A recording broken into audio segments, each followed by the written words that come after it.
Good morning dear students. आज हम class 6 chapter 5 का अध्ययन करेंगे। चैप्टर है हमारा प्रारंभिक आकारों को समझना। सबसे पहले हम इसके इंट्रोडक्शन की बातें करेंगे।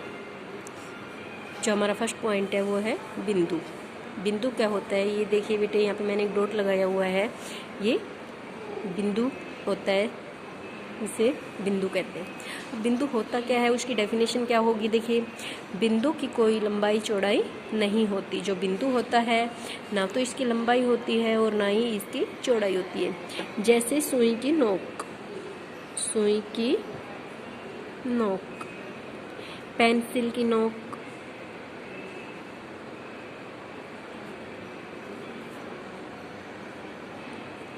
जो भी होती है इनको आप जैसे ही टिकाओगे, आपने पेंसिल को ऐसे टिकाया, अपनी सुई को ऐसे टिका दिया, अपने प्रकार को ऐसे टिकाया, ये सभी क्या बन गए, बिंदु। जो बिंदु होता है इसे हम अंग्रेजी के कैपिटल लेटर से डिनोट करते हैं। इन्हें आप कोई भी इंग्लिश के अल्फ़ाबेट से डिनोट कर सकते हो।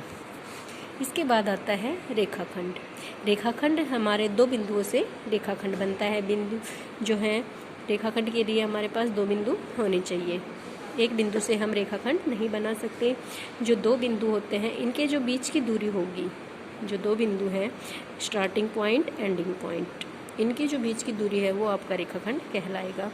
दो बिंदुओं के बीच की निर्धारित दूरी रेखाखंड कहलाती है। ये जो दूरी होती है वो फिक्स दूरी होती है जो रेखाखंड की लंबाई होती है। जैसे आपने घर है आपका और ये आपका स्कूल है, तो आपके घर से और जो स्कूल की दूरी होगी ये एक निर्धारित दूरी होगी, आपको पता है कितने किलोमीटर है, वो एक रेखाखंड कहलाएगा। अब इसके आगे आता है आपका नेक्स्ट टॉपिक रेखा।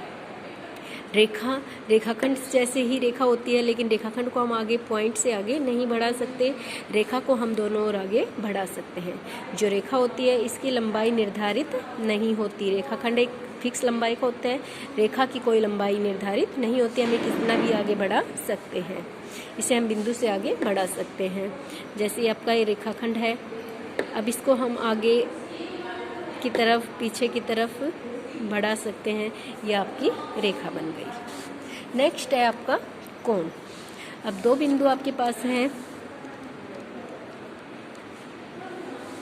अब हमने तीन बिंदु लिए, तो तीन बिंदु से हमारे पास क्या बन गया है, कोण।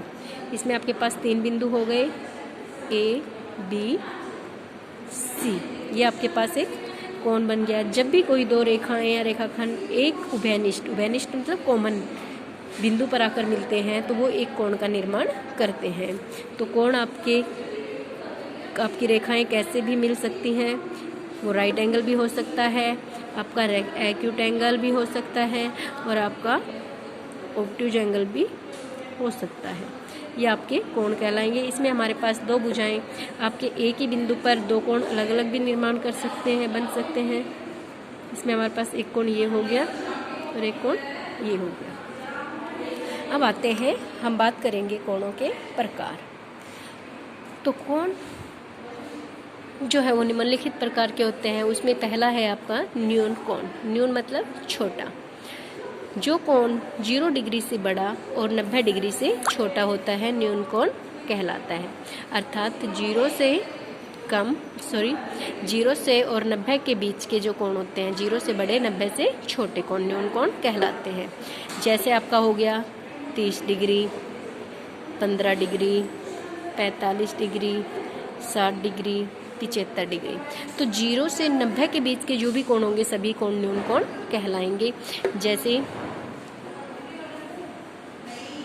ये जो आपकी आकृति होगी वो एक न्यून कोण की आकृति होगी। यह आकृति आपकी कैसे भी हो सकती है, ऊपर नीचे की साइड, इससे कोई फर्क नहीं होगा, ये न्यून कोण ही कहलाएगा। ये कोण 90 से छोटे होंगे। अब इसके बाद सेकंड नंबर पे आता है हमारा समकोण। 90 डिग्री के कोण को समकोण कहते हैं। जो राइट एंगल होता है 90 डिग्री का उसे हम समकोण कहते हैं। ये जो कोण होगा आपका, ये रेखाखंड है जैसे ए बी, इस पर ये कोण आपका आ गया 90 डिग्री का समकोण। जो आपके पास डी होती है, जिसे आप डी कहते हैं, प्रोटेक्टर जो होता है, ये हमारा रेखाखंड होता है, इसका जो मिड पॉइंट होता है, इस पे हमें उसका मिड पॉइंट रखना है और इस लाइन को हमें डी की लाइन से मिलाना है। और जब आप देखोगे तो आपका 90 का बिल्कुल इसके ऊपर आएगा, जो कि हमारे रेखाखंड को 90 डिग्री के कोण पर समद्विभाजित करेगा, बराबर 2 भागों में बांटेगा। नेक्स्ट है आपके पास अधिक कोण। 90 डिग्री से बड़े और 180 डिग्री से छोटे कोण अधिक कोण कहलाते हैं। जैसे 90 डिग्री से बड़े, 90 डिग्री से बड़े आपके पास कोई भी कोण हो सकते हैं, ये हमारे पास सभी क्या होंगे, अधिक कोण कहलाएंगे। ये कोण आपके राइट एंगल जो समकोण होगा उससे बड़े बनेंगे। आप देखोगे कि जो हमारे पास राइट एंगल है वो सीधा होता है, तो उससे बाहर की तरफ जाएंगे हमारे पास जो अधिक कोण होगा। अधिक कोण हमारे पास कैसे भी हो सकता है। इसके बाद आता है ऋजु कोण। 180 डिग्री के कोण को ऋजु कोण कहते हैं, जो हमारा स्ट्रेट एंगल होता है। जैसे हमारे पास रेखाखंड है, इस रेखाखंड पे आपने यहाँ प्रकार रखा और इसको ऐसे गोल घुमा दिया, तो ये पूरा जो लाइन टच की है इसने, ये पूरा कोण हमारा क्या बन गया, 180 डिग्री का। जैसे आपका ये मिड पॉइंट है, ये हमारे पास क्या आ गया, 90 डिग्री का, तो 90 इधर हो गया और 90 इधर हो गया, तो टोटल क्या बन गया, 90 90 180 डिग्री का। ये हमारे पास स्ट्रेट एंगल या ऋजु कोण होगा। नेक्स्ट है प्रतिवर्ती कोण। जो कोण 180 से बड़ा और 360 से छोटा होगा प्रतिवर्ती कोण कहलाएगा। तो 180 जैसे हमारे पास ये कोण था, ये कोण हमारे पास 180 डिग्री का कोण बन गया, लेकिन इससे बड़ा होते ही हमारे पास इधर घूम जाएगा, तो ये कोण क्या कहलाएगा, हमारे पास प्रतिवर्ती कोण।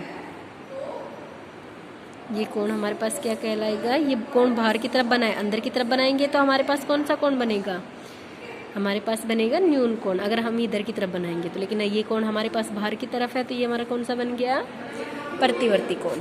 अब नेक्स्ट टॉपिक आता है हमारे पास संपूर्ण कोण। तो संपूर्ण मतलब संपूर्ण, जो 360 डिग्री का कोण होता है वो संपूर्ण कोण कहलाता है।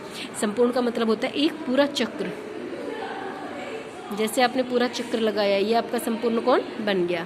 जैसे आपके पास सरल कोण है, सरल कोण या ऋजु कोण जो कहते हैं, ये आपके पास ऋजु कोण है, तो एक ऋजु कोण आपके पास इधर हो गया 180 डिग्री का, और 180 डिग्री आपके पास नीचे हो गया, तो टोटल कितना हो गया, 360 डिग्री का। तो ये आपके पास संपूर्ण कोण बन जाएगा।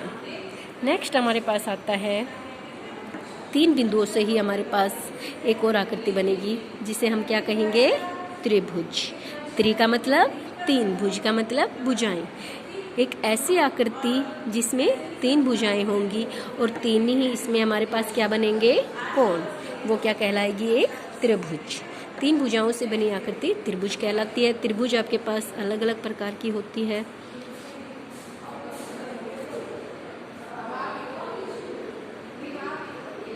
ये हमारे पास अलग अलग प्रकार के त्रिभुजें हैं।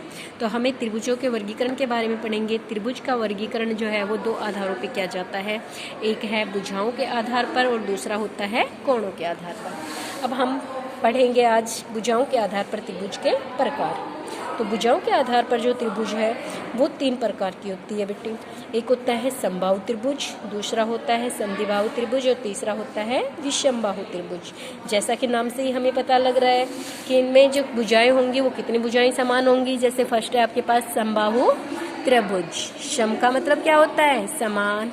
बाहु का मतलब क्या होता है, भुजाएं। सम प्लस बाहु समान भुजाएं, अर्थात एक ऐसी त्रिभुज जिसकी तीनों भुजाएं समान होंगी। जैसे आपने ये भुजा ली है 5 सेंटीमीटर, तो ये भुजा भी आपकी 5 सेंटीमीटर होगी और ये भुजा भी आपकी 5 सेंटीमीटर होगी। तो एक ऐसी त्रिभुज जिसकी तीनों भुजाएं बराबर होगी समबाहु त्रिभुज कहलाएगी। नेक्स्ट है हमारे पास सेकंड टाइप, इसका समद्विबाहु त्रिभुज। सम का मतलब समान, द्वि का मतलब 2, बाहु का मतलब भुजाएं। एक ऐसी त्रिभुज जिसकी 2 भुजाएं बराबर होगी समद्विबाहु त्रिभुज कहलाएगी। जैसे आपके पास ये 4 सेंटीमीटर है और ये हमने यहाँ से ली है 2 भुजाएं 5 सेंटीमीटर, तो इसमें हमारे पास ये 2 भुजाएं इक्वल होंगी। ये भुजा और ये भुजा इक्वल होगी, ये भुजा इनसे अलग होगी, एक समद्विबाहु त्रिभुज कहलाएगी। नेक्स्ट है विषम बाहु। विषम का मतलब है भिन्न भिन्न, जिसमें कोई भी भुजा बराबर नहीं है, वो त्रिभुज कौन सी कहलाएगी? विषम बाहु त्रिभुज।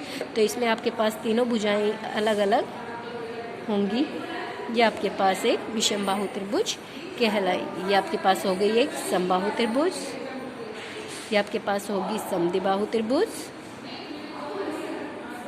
और ये आपके पास हो गए विषम बाहु त्रिभुज।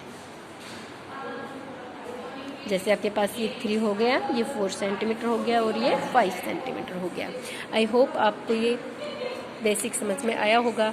नेक्स्ट जो इसका पार्ट बच गया है कोणों के आधार पर, वो हम नेक्स्ट डे करेंगे।